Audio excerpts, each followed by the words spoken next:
Hey guys, welcome to the shop. It is 5 Minute Friday. Today I'm going to show you the difference between solid wood, laminated wood, and double sides.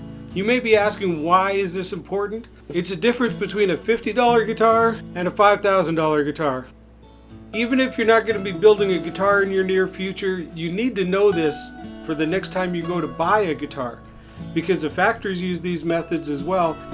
This will help you to understand why some guitars cost more than others. So it's going to be helpful for everybody.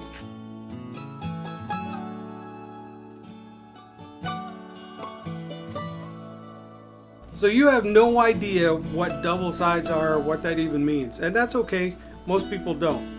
Most guitars are made with single thickness sides anyways. Unless it's a cheap guitar, then you have that laminated factor going on.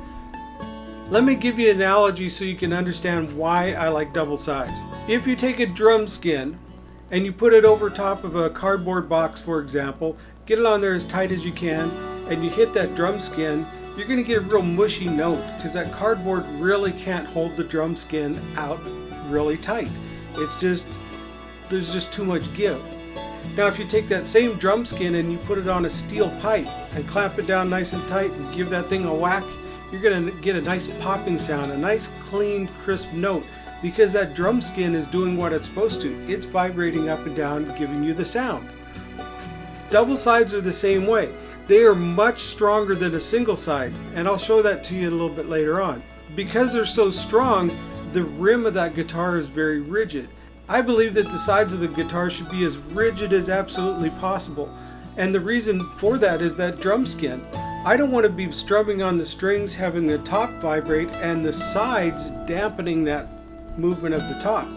If I had really soft sides, they would give every time that top goes up and down and moves around. I want my sides to stay absolutely rigid so the top can get its motion up and down like it's supposed to and create the crisp, clean notes that it can. I don't want my guitars to sound muddy like they're in a cardboard box. That's why I like double sides.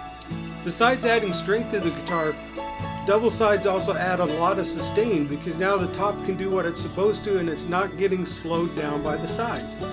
So that's another big benefit. You get huge amounts of sustain this way. The downside to double sides is it uses more wood. You have to use roughly twice as much wood to make a double-sided guitar than you would use a single-side guitar. That's why the factories don't use this technique, because of cost. Instead, what they do is they laminate their sides. They use a really thin veneer of nice looking wood on the outside, a cheap filler material in the middle, and sometimes a nice looking piece on the inside. That gives them a little thin sheet of plywood that actually adds a lot of strength to the guitar. But since it's not using all the same wood, the tonal properties are different. You're not going to get the sound of a maple guitar if it's just a veneer. The only way you can get the true sound is by single sides or double sides of the same material. You're really only going to find laminated tops on the most inexpensive or starter type guitars out there. This is a $50 Epiphone guitar. Now notice there's a light color on top, a dark color in the middle, and then there's another light color on the bottom. Those are 3 different layers of wood.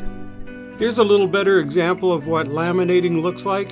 This is just a sheet of plywood, but it's the same thing as what the factories are doing on cheap guitars. They have a nice looking thin outer shell, and then they have inexpensive filler woods on the inside to keep their costs down. A solid wood guitar is just that. The sides are made out of thicker pieces of wood. A one-piece side is typically what's referred to as a solid wood guitar. If there's multiple pieces in their side construction, where you have, say, 3 layers like this, that's what they're going to refer to as laminated construction. Now usually they'll use a good piece on the outside so it looks all pretty, and they might even use a nice piece on the inside, but the material in the middle is really cheap and inexpensive, and it's not necessarily vibration friendly, and vibrations are key to making sound in a guitar. I have 2 students that had to stop building roughly at the same time, one for medical reasons and the other one is in training for a new job.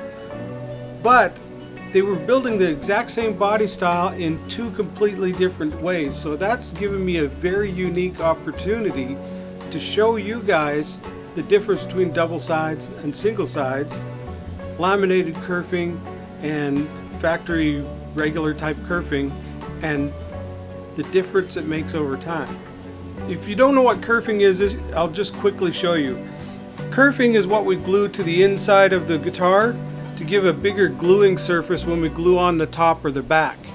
Most guitars have kerfing like this. When this type of kerfing is installed, it doesn't really add any strength at all. It just gives us a gluing surface to glue the top or the back onto.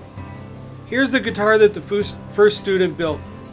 It's got double sides and laminated kerfing, and you can see it's really rigid. It doesn't want to move hardly at all. Now this is the same body style as the first one, but look how much it's deformed. It's spread out, it's losing its strength. This kerfing in here is not doing its job in holding things in place. There's also a lot of springiness to this one. See how much that moved? I want you to see here just how badly that these guitars have changed shape. This one here, the one with the laminated double sides and laminated kerfing, with just a little bit of careful pressure, I think I can get that to go back in the mold. However, this one is so out of shape. See how much that's changed here? I'm afraid I could probably get it pushed back in there, but it's most likely going to break. This is why I don't like single sides with regular kerfing. Over time, they're going to want to stretch out anyways. So now you can see why I like double sides and laminated kerfing. I hope you guys learned something. Hopefully when you go out looking for a new guitar, at least now you'll have an understanding between the difference of laminating and solid wood, and you'll know why that solid wood guitar is a little bit more expensive. Thanks for all the positive comments you guys have been leaving on these videos. I really appreciate it. When you're first starting out like this, you really don't know if people are enjoying it or liking it, so the comments are really helping me out. Oh, if you have not joined in the guitar giveaway yet, make sure you subscribe here. Go to my website, SpencerAcoustics.com, fill out that little form that pops up, and then you're entered to win the giveaway guitar. Alright, that's it. It's Friday. Have a good weekend. I will see you hopefully on Tuesday. I really am trying to get the videos on Tuesday. I know I'm running a day late once in a while, but I'm really shooting for Tuesday. So have a good weekend. See you next week.